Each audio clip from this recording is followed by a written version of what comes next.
हामी आज आएको काठमाडौँको तेर्सो दिन। आज शनिबार। हामी शनिबार कहाँ जाँदैछौँ त भन्दा हाम्रो साइड चन्द्रगिरीको छ।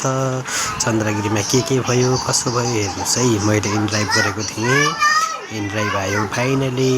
इनड्राइभ आएपछि हामी सर लागियो चन्द्रगिरीतिर।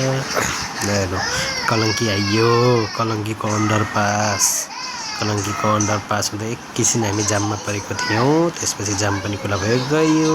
त्यसै क्रममा हामी आइयो नागढुङ्गा सुरुङ मार्गमा। नागढुङ्गा सुरुङ मार्ग बन्द छ अहिले।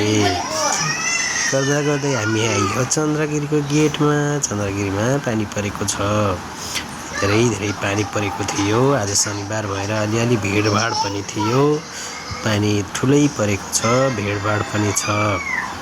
र अब म जान्छु टिकट काट्न। म इनड्राइभबाट झरेँ, अब म जान्छु टिकट काट्न। लाइन टिकट काट्नेको लाइन यति माथि लामो छ। फाइनल्ली हाम्रो टिकट पनि काटियो।